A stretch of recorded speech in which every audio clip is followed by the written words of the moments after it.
मैं एक बार फिर से हाजिर हूँ आप लोगों के सामने इंग्लिश स्पोकन की क्लास लेके। जैसा कि हमारे पहले वीडियो में हमने बिगिनर लेवल के बारे में शुरुआती जानकारी हासिल की थी। We have known about what are the 5 main grammar things we can learn for starting spoken English. So now we are going through a new topic and a new matter.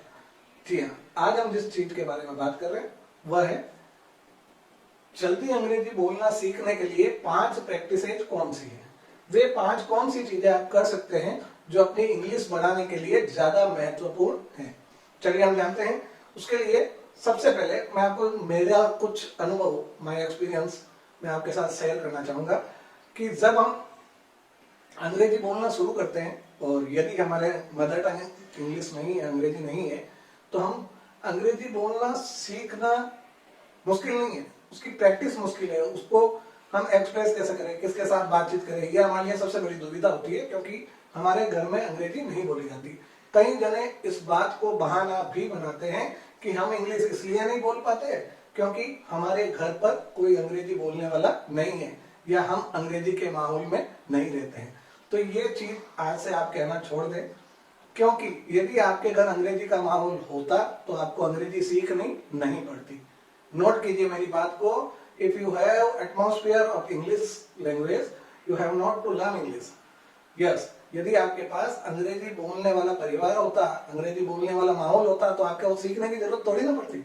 वही आदमी अंग्रेजी सीखने की कोशिश करेगा जिसके पास माहौल नहीं है। इसका एक उदाहरण दूं तो जैसे आप केरला में आपका जन्म हुआ, तमिलनाडु, कर्नाटका, इसमें आपका यदि बर्थ होता, जन्म होता, तो क्या आप बचपन से इंग्लिश बोलना नहीं सीख जाते? सीख जाते, क्योंकि आपकी मदर, फादर, आपके टीचर, स्कूल में क्लासमेट सभी इंग्लिश बोलते, जो भी विद्यार्थी सब इंग्लिश में बोलते, तो धीरे धीरे आप अपने आप इंग्लिश सीख लेते हैं। ये एक सीखने की प्रक्रिया उसी प्रकार है जो एक छोटा सा बच्चा, चाहे वह जब बच्चे का जन्म होता है, चाहे वो राजस्थान में पैदा होगा तो वह राजस्थानी सीख जाएगा, वह तमिलनाडु में पैदा होगा तो तमिल सीख जाएगा। वैसे ही यदि आप ऐसे माहौल में आपका जन्म होता है तो आपको वह भाषा सीखने की जरूरत नहीं होती है, वह भाषा अपने आप सीखी जाती है। तो इसलिए ये बहाना बनाना छोड़ दें और आज जो मैं आपको 5 प्रैक्टिसेज बता रहा हूं उन पर गौर करें, इनको अपने जीवन में अपनाएं यदि आप अंग्रेजी बोलकर अपने जीवन को बेहतर और अपनी पर्सनालिटी को इंप्रूव करना चाहते हैं। तो चलिए, सबसे पहली प्रैक्टिस, आपने अधिकतर लोगों को कहते हुए सुना होगा न्यूज़पेपर पढ़िए अंग्रेजी का। जी, सही बात पूछिए तो मुझे भी यही कहा जाता था। जब 2001 में मैंने कंप्यूटर का सेल सर्विस रिपेयरिंग का जब बिजनेस शुरू किया था, I am very good in computer field, क्योंकि कंप्यूटर 2001 में मैंने कंप्यूटर का काम शुरू किया था। तब सबसे कठिनाई वाली बात हमारे लिए क्या थी, मेरे लिए क्या थी, कि कंप्यूटर का जो नॉलेज है वो आप जैसे आप कॉलेज में गए, कंप्यूटर का नॉलेज लिया और वहां से बाहर आए, बाहर आते ही 10 दिनों में और नॉलेज कम पड़ने लग जाता है। क्यों? क्योंकि कंप्यूटर की दुनिया ऐसी है जो रोज अपडेट होती है, उसमें रोज कुछ नयापन आ जाता है। तो ऐसी जानकारियों की अपडेट कहां से लो? अब आप खुद सोचिए, 2001 में जोधपुर डिस्ट्रिक्ट में कोई भी ऐसा नेटवर्क नहीं था जो फास्ट, यहाँ क्या पूरे भारत में फास्ट स्पीड इंटरनेट देने वाला कोई भी नेटवर्क नहीं था।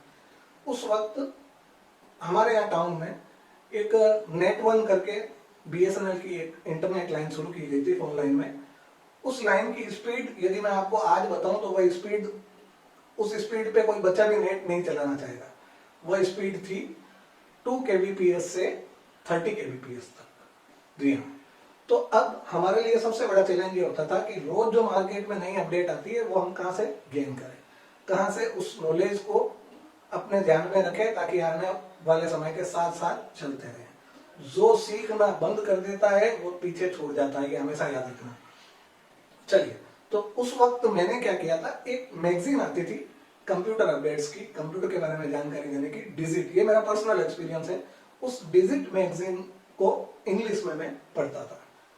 वैसे मेरी इंग्लिश स्कूल टाइम से भी बेटर थी, लेकिन उसको स्पोकन इंग्लिश में बदलने के लिए सबसे बड़ा रोल मेरी लाइफ में अगर किसी ने अदा किया है तो वो था 2 मैगजीन्स, डिजिट जो कंप्यूटर से रिलेटेड थी और एक मैगजीन वो मैं खरीदता था, इंडिया टुडे, जो न्यूज मैगजीन है। तो इन दोनों मैगजीन्स को पढ़ने से क्या होता था, मेरे सामने ऐसे कई नए वर्ड्स आते थे जो मैं पहले से नहीं जानता था। मैं उन वर्ड्स को पता करता, अपने पास एक कंप्यूटर में डिक्शनरी रखता, उस डिक्शनरी से उसका हिंदी में अर्थ पता करता, और इस प्रकार से लर्निंग की प्रक्रिया जो थी, लर्निंग प्रोसेस जो था, वो कंटिन्यूअसली चलता रहा। तो ऐसी ही कुछ प्रक्रियाएं अपनाकर आप भी अंग्रेजी अच्छे से बोलना सीख सकते हैं। उसके लिए माहौल की आवश्यकता नहीं है, क्योंकि माहौल होता तो आप पहले ही सीख जाते। चलिए पॉइंट पे आते हैं। सबसे पहला पॉइंट है मैगजीन्स, न्यूज़पेपर और comic books, what ever you like. आपको जो भी पसंद हो उसको आप इनमें से चूज कर सकते हो, जो आपका इंटरेस्टेड सब्जेक्ट हो। जैसे मैगजीन्स है तो आप जिस इंटरेस्ट की मैगजीन चाहो, उस इंटरेस्ट की, उस रुचि की मैगजीन आपको मिल जाएगी। जैसे आपको अलग अलग तरह के कपड़े पहनने का शौक है, फैशन का शौक है तो फैशन मैगजीन्स मिलेगी, न्यूज का शौक है तो न्यूज मैगजीन्स मिलेगी, टेक्नोलॉजी का शौक है तो उसकी मैगजीन्स मिल जाएगी।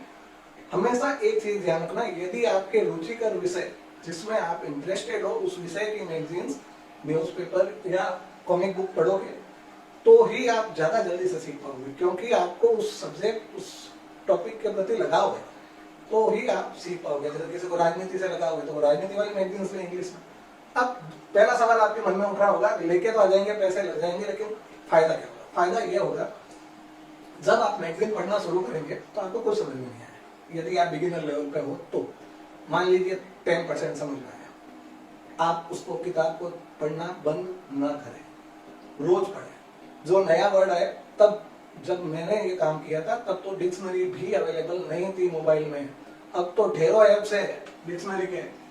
जैसे अभी हाल फिलहाल में चल रही है यू डिक्शनरी, और मैं यूज करता था हिंखोज, HINKHOJ, हिंखोज डिक्शनरी। ये सबसे पहले डिक्शनरी थी जो मैंने मेरे मोबाइल में डाउनलोड की थी। तो इन डिक्शनरीज को अपने मोबाइल में रखें। इन डिक्शनरीज में ऐसे भी ऑप्शन दिए गए हैं कि आप किसी भी न्यूज़पेपर की किसी भी लाइन को फोटो क्लिक करके उसको ट्रांसलेट कर सकते हो डायरेक्ट हिंदी में। तो इससे आपका learning process, English learning process जो है वो ज्यादा बेटर होगा।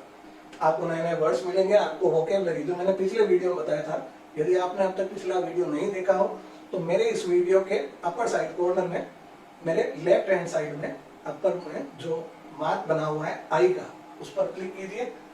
आपके सामने अभी भी एक लाइन आ रही होगी, उस लाइन पर क्लिक कीजिए और पहले वो वीडियो देखिए, या नीचे सब्सक्राइब बटन के नीचे डिस्क्रिप्शन में मैं लिंक दे रहा हूँ, उस लिंक पर जाकर पहले वो वीडियो देखिए।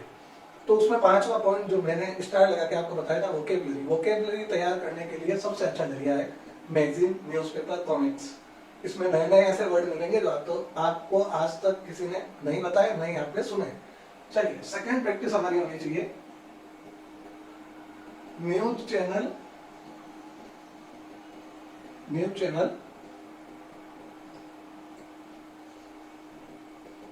और सीरियल्स। आप कहोगे न्यूज चैनल और सीरियल तो हिंदी में आता है, इंग्लिश में भी आता है। आप पता कीजिएगा हमने कौन से चैनल पे इंग्लिश पे आ रहा है। इंग्लिश वाले न्यूज चैनल और सीरियल्स को देखिए।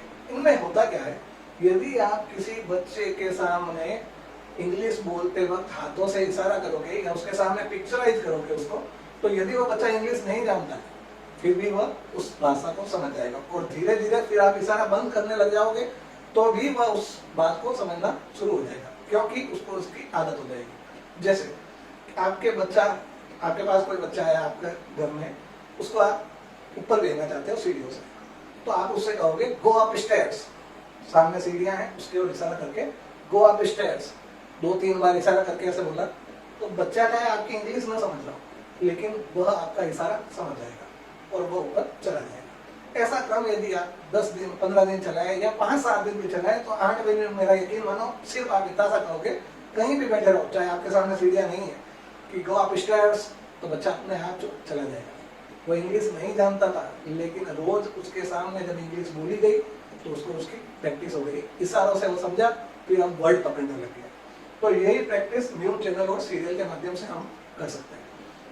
न्यूज चैनल्स में पिक्चर्स के साथ साथ न्यूज बोली जाती है इंग्लिश में, तो उन पिक्चर्स को देख के आपको वो इंग्लिश थोड़ी थोड़ी, मान लीजिए पहले दिन 20% समझ में आई, दूसरे दिन 30 आएगी।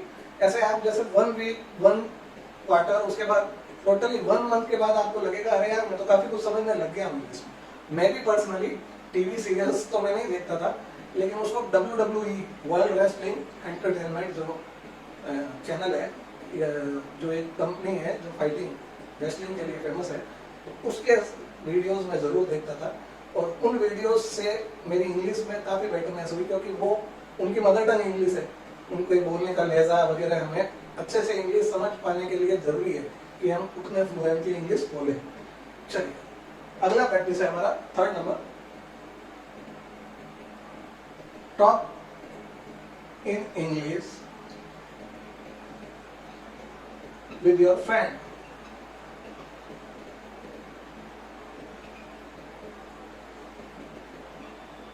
अपने दोस्त के साथ अंग्रेजी में बात कीजिए। अब कहोगे दोस्त के सामने मैंने अंग्रेजी जानना शुरू किया तो वह मेरा दोस्त कहेगा कि बड़ा इंग्लिश फिरंगी बन गया है या फॉरेनर बन गया है या बड़ी इंग्लिश जान रहा है। ऐसा दोस्त के सामने नहीं, उस दोस्त के सामने बोलिए जो खुद भी इंग्लिश बोलना चाहता है, और बहुत से बंदे मिल जाएंगे आपको से, और उनसे बातचीत कीजिए। मान लीजिए आप उनके साथ 20 मिनट बैठे हो तो उसको कहोगे 5 मिनट पर इंग्लिश में बात करें, जितनी आती है उतनी बोलेंगे लेकिन इंग्लिश में बोलेंगे। धीरे धीरे आपको वर्ड्स बोलने में जो कठिनाई हो रही है वो कम हो जाएगी। ये सब प्रैक्टिस है, ये सब अनुभव है जो मैंने काफी कुछ किया है। वैसे मैं बहुत बड़ा कोई ज्ञाता नहीं हूँ, लेकिन मैंने ये अनुभव काफी कुछ, मेरी सबसे बड़ी आदत है ऑब्जर्व करने की। मैं किसी भी छोटी सी बात में भी ऑब्जर्वेशन रखता हूँ कि यदि ये काम ऐसे होता तो मेरे को शायद ये नहीं आता। तो तीसरा पॉइंट है talk in English with your friends. अपने दोस्तों के साथ 5 मिनट हमेशा या फोन करके बात कीजिए, ताकि दूसरा भी कोई नहीं सुने, आपको शर्म महसूस ना हो। चलिए उस वक्त तो जब मैं ये करता था तब तो कोई मोबाइल ही नहीं था जिसपे हम आसानी से बात कर सकें। उस वक्त मोबाइल की इनकम नहीं थी 8 रुपीज 9 रुपीज।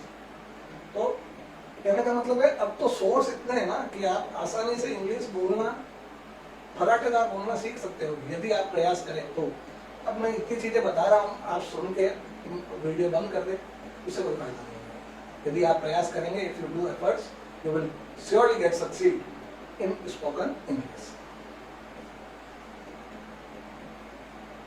4th नंबर हमारा जो है वो है यदि आप शादीशुदा हैं, यदि आप शादीशुदा हैं तो अपनी पत्नी के साथ। अब आप कहोगे मेरी पत्नी को भी अंग्रेजी नहीं आती है, कोई बात नहीं, उनको भी मैंने जो अभी बताया था इशारों के साथ बात की थी, धीरे धीरे वो भी अंग्रेजी जानने लग जाएगी। उन इशारों को आप बंद कर दोगे फिर भी वो अंग्रेजी में समझ में लग जाएंगे।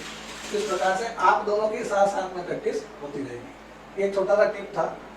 चलिए यदि आप अभी तक शादीशुदा नहीं है तो भी मैं आपको एक और नई चीज बताता हूँ, क्रिकेट कमेंट्री।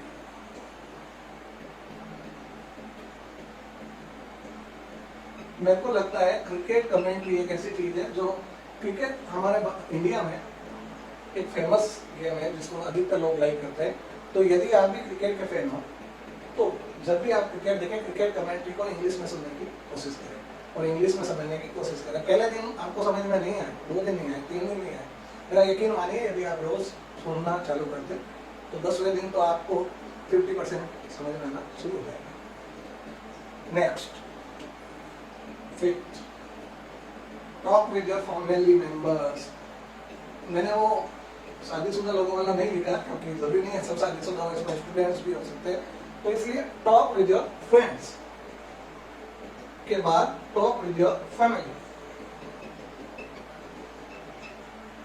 अब कहोगे मेरे फैमिली को भी नहीं आती इंग्लिश, कोई बात नहीं, आप जानो थोड़ी इंग्लिश आप जानिए, आप उनके सामने इंग्लिश बोलिए। देखिए झाड़िए वगैरह ऐसे वर्ड वैसे सोफा तो नहीं देते हैं टीचर को, लेकिन इसलिए बोले जाते हैं ताकि यदि आप जो ऐसा कुछ शब्द ऐसे होते हैं जो सुनने वाला श्रोता जो होता है, लिसनर जो होता है, वो फील करता है। तो यदि फील करने वाले वर्ड्स आप टीचिंग में यूज करो तो वो ज्यादा इफेक्टिव होती है, मदर टंग में ज्यादा इफेक्टिव होती है। ये चीजें इसलिए मैं थोड़ा सा बीच में ऐसे शब्द बोल रहा हूँ। चलिए टॉक विद योर फैमिली, अपने परिवार वालों के साथ बातचीत कीजिए। वही तरीका, यदि आपके परिवार में किसी को अंग्रेजी नहीं आती तो वही तरीका जो मैंने बच्चों के साथ बताया था वही प्रैक्टिस उनके साथ कीजिए, धीरे धीरे वो भी समझने लग जाएंगे। तो इससे एक माहौल बनना शुरू हो जाएगा। जो आपकी सबसे बड़ा बहाना होता है कि माहौल नहीं है, वो बनना शुरू हो जाएगा। चलिए ये 5 प्रैक्टिसेस यदि आप रोज चालू करते तो मेरा यकीन मानिए 20 days, with in 20 days you will be very very familiar with spoken English. आप बहुत ज़्यादा फैमिलियर हो जाएंगे। आपको ऐसा लगेगा अरे यार अब तो मुझे लगता है मैं इंग्लिश बोल पाऊंगा। और एक चीज हमेशा ध्यान रखें, वोकेबलरी। इसको मैं पॉइंट आउट करना इसलिए नहीं भूलता हूँ क्योंकि ये बहुत जरूरी है। वोकेबलरी अपनी हमेशा तैयार कीजिए। वोकेबलरी किसे कहते हैं, शब्द ज्ञान क्या है, तो ये आप पिछले वीडियो में आपने देखा ही है, नहीं देखा होगा डिस्क्रिप्शन में जाके देखिए। और यदि आपको मेरी टीचिंग, ये चैनल अच्छा लगता हो, इस पर आने वाले वीडियो अच्छे लगते हो, मैं फोर्स नहीं करता, लेकिन if you like our videos please like, share and subscribe our channel and do comments whatever comes in your mind. Thank you, नमस्कार, फिर मिलेंगे, तब तक के लिए धन्यवाद।